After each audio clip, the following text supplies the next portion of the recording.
Nah, jadi perkataan Imam Ahmad ini memberikan penegasan bahwa Allah tidak boleh dibayangkan, tidak boleh digambarkan, tidak dapat diraih oleh akal fikir. Penting ini. Ini menjadi kaedah dalam mentauhidkan Allah. Dan ini disepakati oleh para ulama ahlus sunnati wal jamaah turun-temurun. Tidak hanya dinyatakan oleh Imam Ahmad saja, juga diungkapkan oleh banyak para ulama kita dari masa ke masa. Sebelum Imam Ahmad bahkan, ini Imam Ahmad duluan. Setelah Imam Ahmad, tadi di antara yang kita kutip Al-Imam Abu Ja'far At-Tahawi dalam Aqidah Ahli Sunnah wal Jamaah, risalah yang beliau tulis, mengatakan la tablughuhul awham wa la tudrikuhul afham. La tablughuhul awham, tidak meraih akan Allah al-awham oleh segala prasangka atau pikiran. Wala tudrikuhul afham, dan tidak dapat menggapai atau meraih terhadap Allah al-afham oleh segala pemahaman. Di sini ada catatan penting bahwa kita diperintah mengenal Allah adalah memahami sifat-sifatnya dari segi bahwa Allah tidak menyerupai segala ciptaannya, sifat-sifatnya atau pada zatnya. Bukan dari segi makna hakikatnya. Jadi bukan berarti kita mengenal Allah sifat-sifatnya, misalkan sifat ini, sifat itu, misalkan sifat kudrat, sifat iradah, dan sifat sama, sifat basar. Bukan artinya kita perintah mengenal hakikat daripada makna sifat tersebut. Tetapi kita memahami definisi. Yang dengan definisi tersebut, bahwa sifat tersebut sabitatun bidatillahi azaliyatun qaimatun. Misalkan begitu. Yang dengan definisi tersebut kita memahami bahwa sifat-sifat Allah itu tidak menyerupai segala apapun dari sifat-sifat makhluknya. Jadi bukan dalam mana hakikat. Kita mengenal zat Allah bukan artinya mengenal hakikat zatnya. Bukan. Tetapi dari segi bahwa zat Allah bukan benda, bahwa zat Allah tidak menyerupai ciptaannya. Dan itulah puncak pemahaman ahlul tauhid, ahlul ma'rifah. Jadi kalau kita sering mendengar istilah al-arif billah atau ahlul ma'rifah, maka tidak lain mereka itu sebenarnya adalah ahlul tauhid. Ahlu tauhid.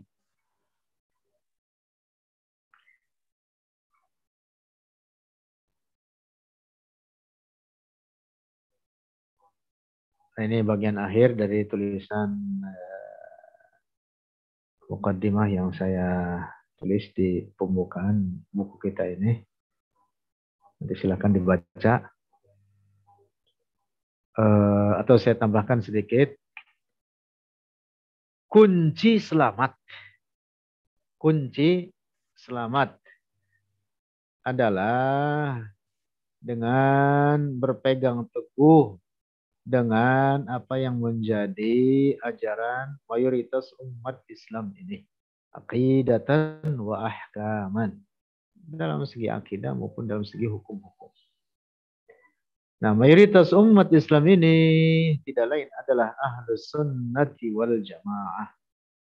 Ahlus sunnati wal jamaah tidak lain adalah asy'ariyah maturidiyah. Tegang teguh ini. Inilah al-firqatun najiyah. Kelompok yang selamat. Dalam hadis Rasulullah bersabda, "Innallaha la yajma'u ummati ala dhalalah."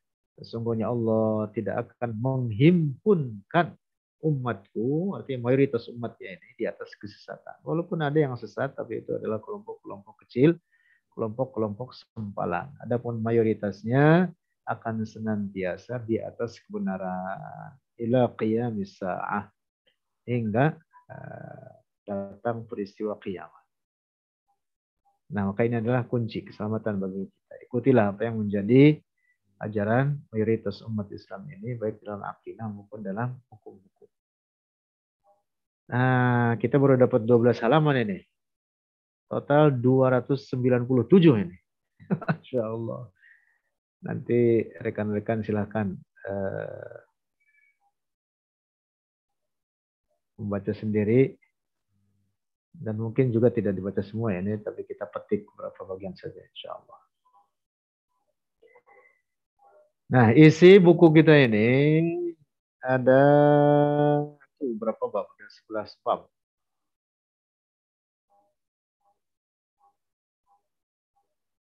Bab 1 pembahasan tentang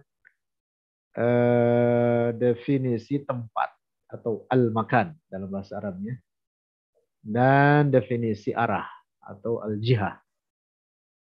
Definisi tempat dan definisi al-jihah. Bab 2, dalil kesucian Allah dari tempat dan arah dalam Al-Quran. Nah, kalau bisa kita hafalkan ini bagian-bagiannya.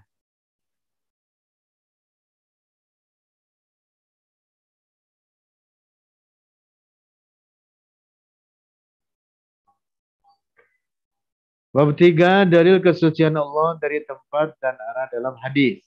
Nah, bab 2 dari Al-Quran, bab ketiga dari hadis.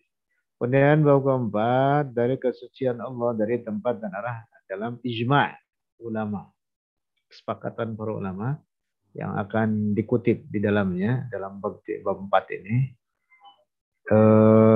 Yang dinyatakan atau dikutip ijma' tersebut oleh banyak para ulama. Lalu dalil bab kelima adalah dalil kesucian Allah, dalil akal, kesucian Allah dari tempat dan arah. Dalil akal. Kalau di atas kan dari Al-Quran dan hadis namanya dalil naqli. Nah, pada bab 5 ini dalil akli. Sekali lagi, jadi Al-Quran itu di dalamnya juga hadis-hadis Rasulullah yang kemudian disimpulkan oleh para ulama kita bahwa akal kita itu harus dipakai, punya potensi dan harus dipergunakan. Nah, karena itu maka dalam beragama ini ada landasan-landasan atau argumen-argumen yang disebut dengan dalail aqliyah atau barahin aqliyah, dari dalil akal. Sebagaimana Al-Quran dan hadis disebut dengan dalil naqliyah, maka juga ada yang disebut dengan dalil akli. Ya, di mana itu adalah apa? Pondasinya atau cara kerjanya adalah dengan i'madul akal, dengan optimalkan potensi akal. Lanjut, bab 6. Penjelasan bahwa di atas harus terdapat tempat dalam tinjauan syariat dan akal. Bab 7, pernyataan ulama Ahlus Sunnah tentang kekufuran orang yang menetapkan tempat bagi Allah. Lalu bab 8, pernyataan ulama 4 mazhab dan lainnya di kalangan ulama Ahlus Sunnah dalam ketetapan Allah ada tanpa tempat dan tanpa arah. Ini catatan yang panjang ini. Catatan sangat panjang ini karena dikutip dari para ulama dari zaman para sahabat, lalu tabi'in, tabi'in, kemudian hingga ulama khalaf, terus berlanjut sampai sekarang. Maka nanti ada bab yang kita masukkan, ini di bab 11 itu, akidah ulama Indonesia.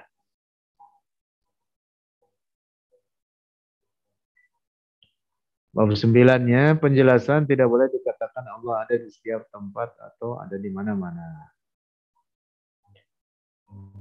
Bab 10, penjelasan bahwa langit adalah kiblat doa. Bukan berarti Allah bertempat di langit hanya karena kita berdoa menghadapkan telapak tangan ke arah langit. Tidak. Sama persis dengan ketika kita sholat menghadap Ka'bah, tujuan menyembah Allah bukan berarti Allah di dalam Ka'bah. tetapi karena Ka'bah adalah qiblatus shalah. Lebih daripada itu, Rasulullah sendiri dalam beberapa keadaan mengajarkan pada kita berdoa dengan menghadapkan telapak tangan ke arah bawah. Salah satunya seperti dalam hadis sahih riwayat Imam Muslim ketika istisqa Rasulullah doa istisqa itu adalah suqya, meminta hujan. Rasulullah berdoa dengan menghadapkan telapak tangannya ke arah bumi. Asyara bi zuhri kaffaihi ila sama. Berisyarat oleh Rasulullah bi zuhri kaffaihi dengan punggung kedua telapak tangannya ila sama. Jadi batnul kafnya, batnul kaf itu bagian dalam telapak tangannya ini ke arah bumi begini. Itu tidak mengisyaratkan Allah ada di bawah. Sebagaimana berdoa begini bukan berarti Allah ada di atas. Ya kalau berdoa begini lalu dijadikan dalil Allah ada di atas, Rasulullah berdoa ketika istisqa begini, berarti Allah menjadi turun ada di bawah kaki. Nauzubillah. Ya, lanjut. Supaya diingat ini nanti per babnya. Pertama, bab 1 adalah definisi tempat dan arah. Definisi tempat dan arah.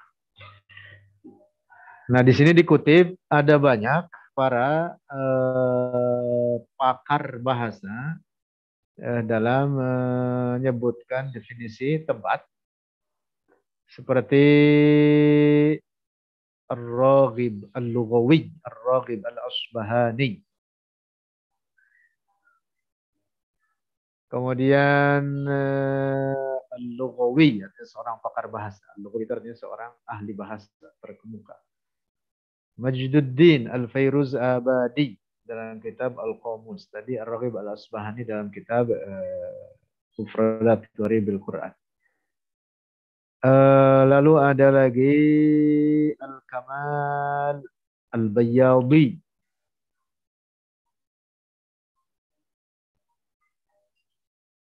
Dan para ulama lainnya. Tuh, ada banyak. Silahkan dibaca. Paling atas saja kita baca. Ar-Raghib Al-Asbahani mengatakan terkait definisi tempat. Al-makanu inda ahli lughati al-mawdi'u al-hawi lisyai'i. Intaha. Tempat adalah menurut ahli bahasa adalah ruang al-mawdi' itu ruang yang meliputi bagi sesuatu. Ruang kosong yang padanya bertempat satu benda, maka ruang itulah disebut dengan al-makan. Nah, definisi lainnya tidak jauh berbeda dengan itu. Al-makan huwa al-faragh alladhi yahillu fihi al-jism. Al-makan al-mawdi'u al-hawi lisyai' dan seterusnya.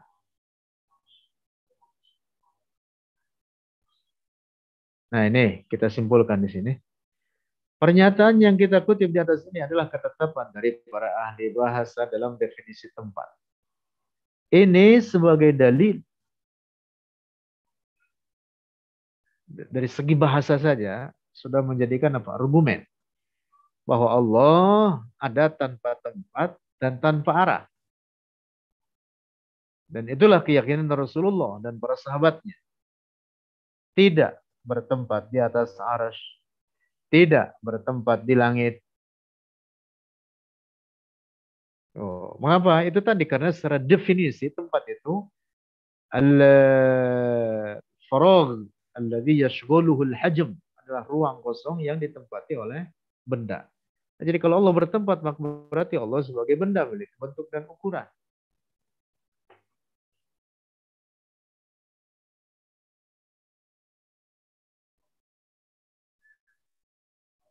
Nah, terus ke bawah. Nah, tidak saya baca semua ini setiap alinianya.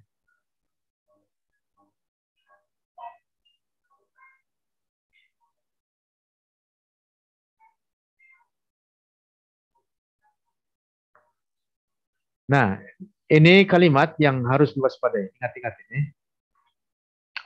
Karena ada di sebagian orang berkembang istilah ini, dan ini adalah istilah yang rusak. Mereka mengatakan Allah ada di luar alam ini. Mereka mengatakan, iya betul, Allah ada tanpa tempat. Tetapi Allah di luar alam ini. Nah, ini juga kata-kata menyesatkan ini. Perkataan di dalam atau di luar tidak boleh disandarkan bagi Allah. Allah tidak boleh dikatakan dakhilal alam. Juga tidak dikatakan kharijal alam. Tidak boleh dikatakan muttasilun bil alam atau dikatakan munfasilun anil alam. Tidak boleh dikatakan di dalam alam atau di luar. Ini ungkapan kata-kata di luar atau di dalam itu untuk menunjukkan sifat kebendaan. Juga tidak dikatakan menempel atau terpisah. Nah, jadi tidak boleh dikatakan Allah di luar alam. Tidak boleh katakan gitu. Ada lagi perkataan orang-orang Wahabi dan ini dikutip oleh mereka, sering dikutip oleh mereka. Ini dari perkataan Al-Albani. Ada sebagian orang Wahabi, mereka, mohon maaf sebentar. Ma,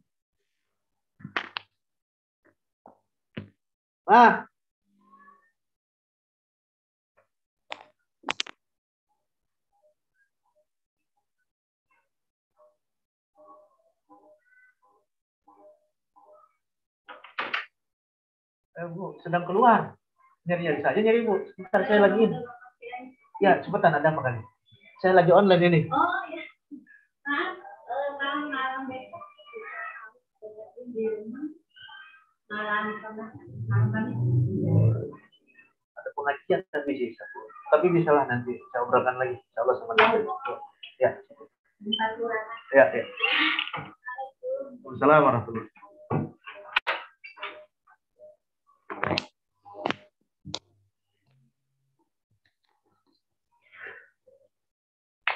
Kembali lagi. Tadi saya sampaikan ada ungkapan yang ini sering dikutip oleh orang-orang Wahabi. Dikutip dari Al-Albani. Lucu ini ungkapannya ini. Tapi menyesatkan tentu. Ketika dikatakan kepada mereka Allah ada tanpa tempat. Ada tempat adalah ciptaan Allah. Allah tidak membutuhkan kepada ciptaannya. Ada sebagian mereka menerima ini. Ada sebagian mereka menerima ini. Penjelasan kita ini. Oh baik. Allah ada tanpa tempat. Tapi kemudian ada sebagian mereka mengatakan Allah ada tanpa tempat. Namun demikian Allah di atas arasy. Dan di atas arasy itu tidak ada tempat. Nah ini hati-hati terkecoh ya. Itu perkataan Al-Albani. Al-Albani mengatakan Allah ada tanpa tempat. Tapi dia mengatakan Allah di atas arasy. Dan di atas arasy tidak ada tempat. Nah, ini perkataan mengecoh, mengelabui. Menipu. Hati-hati terkecoh. Kita katakan di atas arasy itu ada tempat. Dengan bukti di atas arasy ada kitab bertuliskan inna rahmati sabaqat ghadabi. Dengan dalil hadis Rasulullah itu banyak hadis menceritakan kitab ini. Tapi ini kitab bukan Lauhul Mahfuz. Ada kitab khusus bertuliskan inna rahmati sabaqat ghadabi. Dalam riwayat lain ghalabat ghadabi. Bahkan termasuk Lauhul Mahfuz sendiri ada dua pendapat ulama. Sebagian ulama ada yang mengatakan di bawah arasy, sebagian lainnya ada yang mengatakan di atas arasy. Oleh karena tidak ada nas yang sharih menetapkan terkait tempat Lauh Mahfuz ini, apa di bawah atau di atas arasy. Yang jelas bahwa di atas arasy itu ada tempat. Nah, jadi walaupun orang-orang Wahabi mengatakan di atas arasy tidak ada tempat. Dan Allah ada di atas arsy. Ini kata-kata rusak. Ya. Bahkan dengan hanya mengatakan di atas arsy, itu berarti sudah menetapkan tempat bagi Allah. Walaupun mereka mengatakan di atas arsy tidak ada tempat. Atau walaupun mereka mengatakan Allah ada tanpa tempat. Tapi ketika mereka mengatakan Allah di atas arsy, maka berarti itu sudah menetapkan tempat baginya. Nah, maka hati-hati terkecoh. Nah, fahami dengan baik, dengan benar bahwa Allah bukan benda. Allah Maha Suci dari segala bentuk dan ukuran. Allah Maha Suci dari tempat dan arah.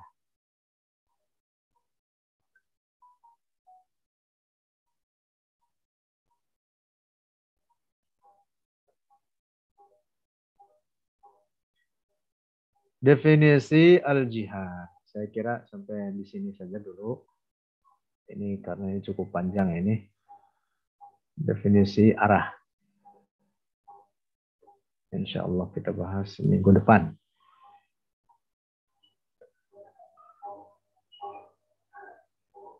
Atau kita bahas sekarang, tidak apa. Baik. Di bagian ini juga ada kutipan para ahli bahasa. Ada banyak. Juga para ulama lainnya. Seperti diantaranya ini salah seorang ulama terkemuka, pakar nahwu atau pakar bahasa, yaitu Ibnu Manzur. Sangat populer dengan kitabnya Lisanul Arab. Beliau menuliskan wal jihad wal wijhatu jami'an al-mawdi'u alladhi tatawajjahu ilaihi wa taqsiduhu. Kemudian di bawahnya juga tidak jauh berbeda lah. Definisi tersebut dinyatakan oleh para ulama lainnya dan juga dari para ahli bahasa seperti Al-Fairuz Abadi.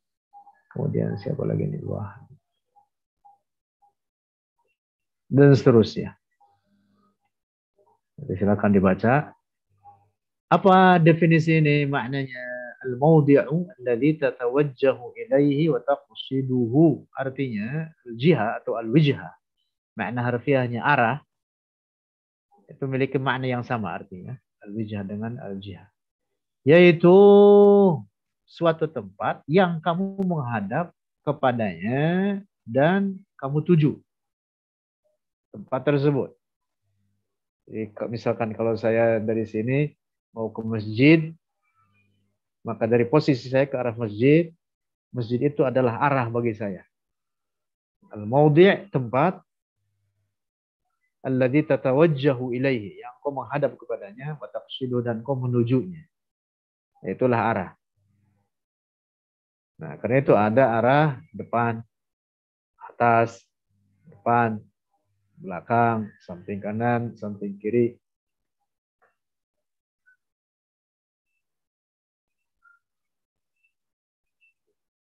Nah, demikian pula dengan beberapa definisi yang diungkapkan oleh para ulama lainnya.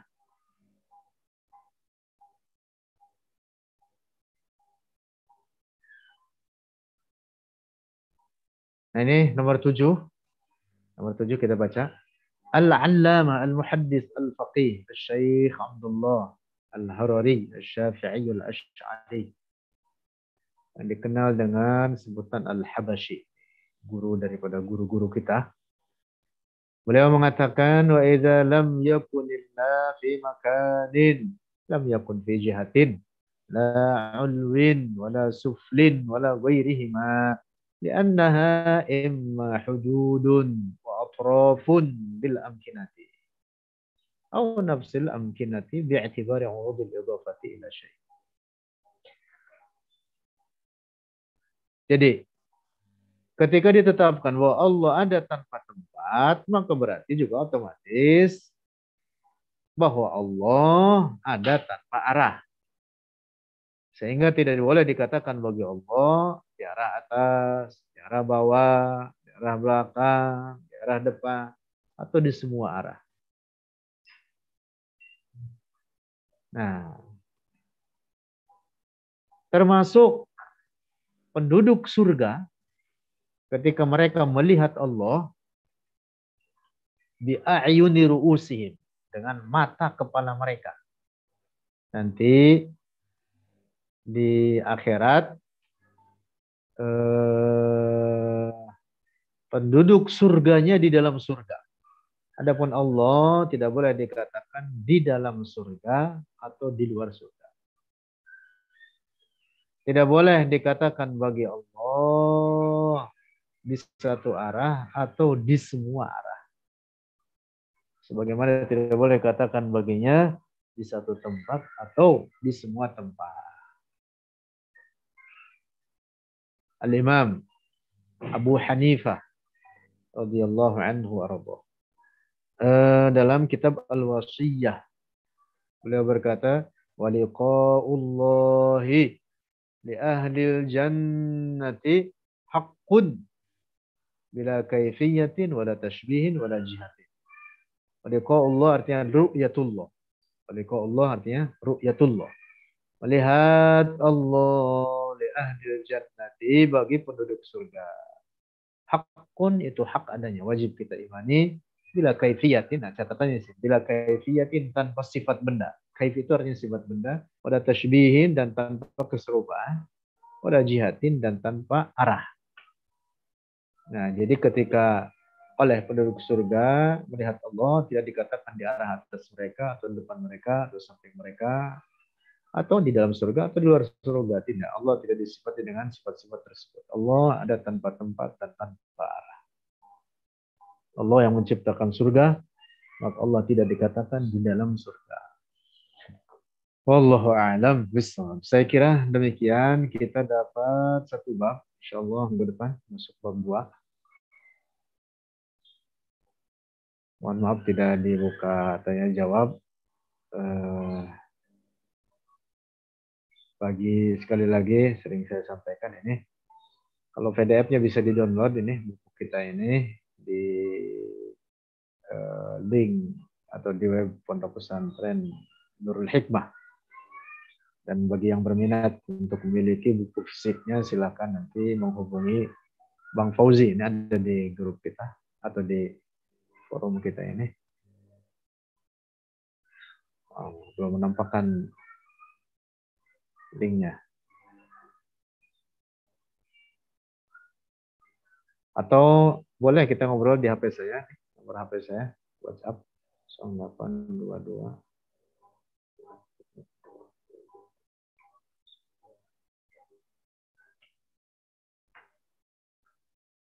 Silahkan dimasukkan.